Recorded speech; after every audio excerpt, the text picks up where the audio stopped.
Everyone, आप सभी को मेरा नमस्ते। आज ये हमारी फर्स्ट क्लास है चाइल्ड साइकोलॉजी की, जिसमें हम जीन पियाजे की कॉग्निटिव डेवलपमेंट थ्योरी को डिस्कस करेंगे। इस वीडियो में हम इस थ्योरी से रिलेटेड सभी इम्पोर्टेंट जो पॉइंट्स हैं वो डिस्कस करने वाले हैं, जो एस्टर या किसी भी टेट के एग्जाम में पूछे जाते हैं। ये काफ़ी इम्पोर्टेंट है। ठीक है, तो देखो, जो जीन पियाजे हैं वो एक स्विस साइकोलॉजिस्ट थे, जिनका जो बर्थ है 1886 में और 1980 में उनकी डेथ हुई थी। ठीक है, तो वो है जो जीन पियाजे है, उन्होंने जो चाइल्ड साइकोलॉजी है उस पर रिसर्च की थी, इसीलिए उन्हें फादर ऑफ चाइल्ड साइकोलॉजी कहा जाता है। ये काफ़ी इम्पोर्टेंट हमारा क्वेश्चन है। ठीक है, चाइल्ड साइकोलॉजी के फादर किसको कहा जाता है? जीन पियाजे को। ठीक है, जो जीन पियाजे है उनका मानना था कि जो बच्चा है ना वो एक्टिव कंस्ट्रक्टर होता है, यानी कि अपने मतलब नॉलेज को खुद ही बिल्ड करता है, builder of knowledge, active constructor. इसीलिए उन्होंने चाइल्ड को क्या कहा है? Little scientist. ठीक है, जैसे मतलब साइंटिस्ट रिसर्च वगैरह करते हैं, उसी तरह जो चाइल्ड भी है वो भी रिसर्च करता है और अपनी नॉलेज को खुद ही बिल्ड करता है। ठीक है, और जो पियाजे है, पियाजे के अनुसार जो हमारा डेवलपमेंट है वो उसमें हमारी जेनेटिक यानी कि हेरिडिटी को ज़्यादा इम्पोर्टेंस दी है पियाजे ने। लेकिन देखो, वाइगोत्स्की ने तो एनवायरनमेंट को ज़्यादा इम्पोर्टेंस दी थी और पियाजे ने हेरिडिटी और जेनेटिक को। ठीक है, जो हमारा चाइल्ड डेवलपमेंट है थोड़ा एक्टिविटी होता है, ये ठीक है, क्योंकि बच्चा देखो सिर्फ सुनकर नहीं सीखता किसी भी चीज़ को, बल्कि वो लर्निंग बाय डूइंग करके सीखता है। ठीक है, यानी कि खुद से करके। और पियाजे के अनुसार ये काफ़ी इम्पोर्टेंट लाइन है हमारे। पियाजे के अनुसार जो डेवलपमेंट है विकास होता है बच्चों का, वो क्या होता है? डिसकंटिन्यूअस होता है। ठीक है, काफ़ी इम्पोर्टेंट क्वेश्चन है ये। हिज थ्योरी टेल्स दैट जो चाइल्ड होता है वो born with mental structure which completely develops around the age 14 और 15।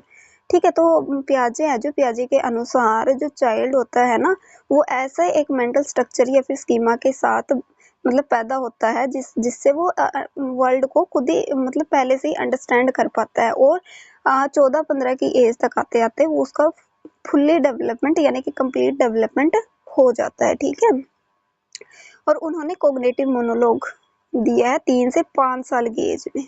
कोग्निटिव मोनोलॉग का मतलब क्या होता है कि जो बच्चा है अपने आप से बात करने लग जाता है, यानी कि कोई भी प्रॉब्लम होती है तो वो अपने आप से बात करके उसका सॉल्यूशन निकाल लेता है। ठीक है, तो 3 से 5 साल की एज में कोग्निटिव मोनोलॉग हो जाता है बच्चे का। देखो, जो जीन पियाजे है उन्होंने अपनी थ्योरी में 4 स्टेजेस बताए हैं कि बच्चा है जो अपना कोग्निटिव या इंटेलेक्चुअल जो डेवलपमेंट है वो कैसे करता है, उसके 4 स्टेजेस बताए हैं। और विकास कैसे होता है उसके 4 एलिमेंट्स हैं। सबसे पहले हम एलिमेंट्स की बात करते हैं। एलिमेंट्स में जैसे maturation, experience, social interaction and equilibration. यानी इक्विलिब्रेशन क्या होता है? संतुलन। ठीक है, मैच्योरेशन यानी परिपक्वता, मतलब ये जो मैच्योरेशन है हमारी जेनेटिक या हेरिडिटी से ज़्यादा प्रभावित होती है। ठीक है, रिलेटेड विद हेरिडिटी। ठीक है, एक्सपीरियंस की अगर हम बात करें तो बच्चा है एक्टिविटी के थ्रू एक्सपीरियंस लेता है, यानी कि एक्टिविटी के थ्रू उसका एक्सपीरियंस बढ़ता है। सोशल इंटरेक्शन, बच्चा है जो मतलब सोशली इंटरेक्ट होकर कोई भी चीज़ सीखता है, साथ में करता भी है। ठीक है, यानी कि जैसे बच्चा है जो पेरेंट्स से क्या सीखेगा? लैंग्वेज। नेक्स्ट है हमारा इक्विलिब्रेशन, यानी कि संतुलन, कि कैसे जो बच्चा है अपनी नॉलेज में संतुलन बैठाता है, कि नई नॉलेज और पुरानी नॉलेज के बीच में कैसे संतुलन को बैठा पाता है। ठीक है, इसकी प्रोसेस क्या है? सबसे पहले एडेप्टेशन एंड ऑर्गेनाइजेशन, कि जो बच्चा है नॉलेज को कैसे अडेप्ट करता है एंड कैसे उसे ऑर्गेनाइज करता है। देखो, अडेप्टेशन में हमारे 2 पॉइंट्स हैं, एज्यूमुलेशन एंड अकोमोडेशन। इसमें क्या होता है? सबसे पहले कि क्वेश्चन जो अगर इससे पूछ लिया जाता है तो ये काफ़ी कंफ्यूजिंग करता है काफ़ी बच्चों को, लेकिन ये कंफ्यूजिंग करने वाला पार्ट्स नहीं है। अगर आप इसको अच्छे से समझोगे तो ये काफ़ी इजी है। ठीक है, एजुमुलेशन क्या होता है? अपने जो प्रीवियस नॉलेज है ना उसमें कुछ न्यू ऐड करना। ठीक है, लेकिन अकोमोडेशन क्या होता है? कोई भी प्रीवियस नॉलेज है और न्यू नॉलेज है उसमें मॉडिफाई करना, या प्रीवियस नॉलेज है उसमें मॉडिफाई करना। ठीक है। एज्यूमुलेशन तो क्या हो गया, ऐड करना, लेकिन हमारा जो रिकमेंडेशन है उसमें क्या होता है कि प्रीवियस नॉलेज है जो भी अपने, उसमें क्या करना, मॉडिफाई। ठीक है। नेक्स्ट है हमारा स्कीमा। स्कीमा क्या होता है, एक ये मेंटल स्ट्रक्चर होता है जिससे हम वर्ल्ड को आसानी से समझ पाते हैं, यानी कि बिल्डिंग ब्लॉक ऑफ नॉलेज। ठीक है, structure of knowledge. The mental picture formed in our mind for first time is called as schema. और ये चेंज हो सकता है, होता ही है वैसे, टाइम के अकॉर्डिंग ये चेंज होता रहता है। ठीक है।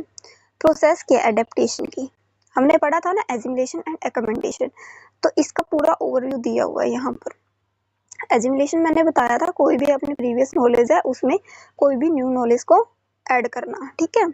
फिर क्या करना, इक्विलिब्रेशन, मतलब जो पुरानी नॉलेज है और न्यू नॉलेज है उसमें क्या हो गया, संतुलन बैठा लिया बच्चे ने, यानी कि बैलेंस हो गया, बैलेंस कर लिया। लेकिन फिर क्या हुआ, नई सिचुएशन आई। नई सिचुएशन देखो, जैसे मैं बताती हूँ, एज्यूमुलेशन में क्या हो गया, जैसे बच्चा है, बच्चे ने देखा कि डॉग है, डॉग की क्योंकि 4 टांगे होती है तो ये हो गया डॉग। ठीक है, तो बैलेंस बना लिया, मतलब ये ऐड कर लिया कि इसको डॉग बोलते हैं क्योंकि इसकी 4 टांगे हैं। ठीक है। तो न्यू सिचुएशन क्या आई कि उसने अपनी मतलब एक गाय को देखा, उसकी भी 4 टांगे थी, लेकिन उसने क्या समझा कि इसकी भी 4 टांगे हैं तो इसको डॉग बोलेंगे। ठीक है। तो डिसबैलेंस कब हुआ, जब किसी ने बताया कि ये डॉग नहीं है, काऊ है। ठीक है, तो डिसबैलेंस हो गया उसकी नॉलेज। फिर क्या हो गया, एकमेंडेशन। एकमेंडेशन लास्ट में आता है, जिसमें वो अपनी जो प्रीवियस नॉलेज है उसको मॉडिफाई या एडजस्ट करता है कि हाँ 4 टांगे वाला केवल डॉग ही नहीं होता, गाय भी होती है, भैंस भी होती है। ठीक है, उस तरह से अपना मॉडिफाई कर लेता है। नेक्स्ट है हमारे, अभी हम 4 स्टेजेस ऑफ कोग्निटिव डेवलपमेंट के करने वाले हैं जो पियाजे ने दिए हैं कि बच्चा है उसका कोग्निटिव डेवलपमेंट कैसे होता है। ठीक है, 4 स्टेजेस दिए हैं उन्होंने। सबसे पहले है हमारा सेंसरी मोटर स्टेज, नेक्स्ट है हमारा pre operational stage, then concrete and then formal. First है हमारा सेंसरी मोटर स्टेज, जो इसका टाइम पीरियड होता है वो बर्थ से 2 ईयर तक होता है। ठीक है, और इसमें इम्पोर्टेंट बात क्या है कि जो इस स्टेज में जो बच्चा है ना वो किसके थ्रू सीखता है, सेंसेस के थ्रू। ठीक है, तो सीखने का जरिया क्या होता है हमारा फर्स्ट एज में, यानी कि 0 से 2 साल में बच्चा कैसे सीखता है, सेंसेस के थ्रू। ये इंपॉर्टेंट क्वेश्चन है, पूछा जाता है एग्जाम में। नेक्स्ट इंपॉर्टेंट पॉइंट क्या है स्टेज का, ऑब्जेक्ट परमानेंस, यानी कि अगर हम बच्चे के, किसी भी बच्चे के आंखों से कोई खिलौना दूर रख देंगे, उसको छुपा देंगे, तो भी वो बच्चे के माइंड में रहता है वो खिलौना, वो उसको ढूंढ लेता है, मतलब इस स्टेज के लास्ट तक आते आते। ठीक है, मतलब out of sight out of mind नहीं होता है। ओके, जो चाइल्ड होता है, जो चाइल्ड की सेंसेस होती है, टीचर होती है एट दिस स्टेज। ठीक है, अगर सेंसेस के थ्रू सीखेगा तो सेंसेस टीचर ही हुई ना बच्चे की। ठीक है, तो इसमें जो 2 ही बातें इंपॉर्टेंट हैं, एक तो सेंसेस के थ्रू सीखता है और एक होता है ऑब्जेक्ट परमानेंस। ओके, नेक्स्ट है हमारा प्री ऑपरेशनल स्टेज। इसका जो टाइम पीरियड होता है वो 2 से 7 साल तक का होता है, और ये हमारी लॉजिक से पहले की स्टेज होती है। ठीक है, मतलब लॉजिक होता है इसमें लेकिन बहुत ही कम होता है। ओके, और इसमें जो बच्चा है वो सिंबल्स के थ्रू सीखता है। फर्स्ट स्टेज में क्या था, सेंसेस के थ्रू, और जो सेकंड स्टेज है हमारा उसमें सिंबल्स के थ्रू। ओके, इसमें लैक रिवर्सिबिलिटी होती है, एनिमिज्म। एनिमिज्म क्या होता है, जब बच्चा है, जो नॉन लिविंग थिंग होती है ना, उसको बच्चा क्या सोचता है कि इसमें भी जान है। ठीक है, तो वो होता है एनिमिज्म हमारा। तो इसमें प्री ऑपरेशनल स्टेज में एनिमिज्म होता है। ठीक है, जैसे कोई, जैसे 2 से 7 साल के बच्चे की बात करो, तो जैसे उनको कोई भी खिलौना देते हैं और टॉय वगैरह देते हैं या टेडी बियर दे देते हैं, तो वो ऐसे खिलाता है ना उसको कि कैसे जैसे ये मेरा भाई बहन है। ठीक है, उस तरीके से वो सोचता है कि नॉन लिविंग थिंग में भी जान होती है। नेक्स्ट है हमारा ईगोसेंट्रिज्म।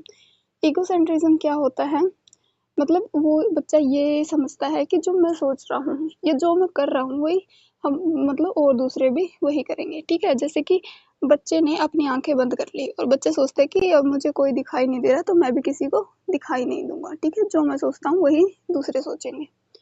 और यहाँ पर सेंट्रेशन, सेंट्रेशन मतलब किसी भी एक एस्पेक्ट पर फोकस करना। नेक्स्ट है हमारा कंक्रीट ऑपरेशनल स्टेज। देखो, प्री ऑपरेशनल से 2-3 पॉइंट हैं, एक तो सिंबल्स के थ्रू सीखता है, 2 से 7 का टाइम पीरियड होता है, ये भी याद रखना है। Animism, lack reversibility, egocentrism and centration, बस ये 4 पॉइंट्स हैं जो पूछे जाते हैं।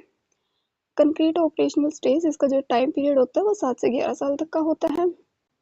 इसमें जो बच्चा है ना डिडक्टिव लॉजिक स्टार्ट करता है। डिडक्टिव का मतलब क्या होता है, पहले बच्चे को एग्जाम्पल दिए जाते हैं और देन उसके कंसेप्ट या रूल को समझ पाता है। ठीक है, डिडक्टिव होता है पहले हमारा। और इसमें क्या होता है कि मतलब लॉजिक थोड़ा यहाँ पर स्टार्ट हो जाता है। जो थर्ड स्टेज होता है ना हमारा, यहाँ से लॉजिक स्टार्ट हो जाते हैं, डेवलप होने लगते हैं बच्चे के माइंड में। लेकिन जो हमारा सेकंड स्टेज था उसमें लॉजिक होते हैं बट बहुत कम होते हैं। अगर ये क्वेश्चन पूछा जाता है एग्जाम में कि लॉजिक कौन सी स्टेज से होते हैं हमारे, तो वो थर्ड आएगा। ठीक है, अगर थर्ड ऑप्शन में दिया हुआ है। देन हमारा क्लासिफिकेशन, इस जो स्टेज है इसमें क्या होता है, क्लासिफिकेशन करने लग जाता है बच्चा। जैसे कि किसके बेसिस पर, कलर, शेप और साइज। जैसे एक कलर के जो कोई भी चीज है ना उसको एक जगह पर रखना शुरू कर देता है, एक शेप की चीज कोई भी एक जगह पर रखता है, मतलब क्लासिफिकेशन आ जाती है उसको करनी। अचीव कंजर्वेशन, कंजर्वेशन क्या होता है हमारा, मतलब अगर हम किसी भी शेप या साइज में मतलब वो करते हैं ना, चेंज करते हैं किसी भी चीज़ की शेप या साइज में, तो उसकी क्वांटिटी कम नहीं होती, कम ज़्यादा नहीं होती। ठीक है, वो सेम ही रहती है, ये बच्चा सीख लेता है। हैविंग नॉलेज ऑफ रिवर्सिबिलिटी की भी नॉलेज आ जाती है बच्चे को।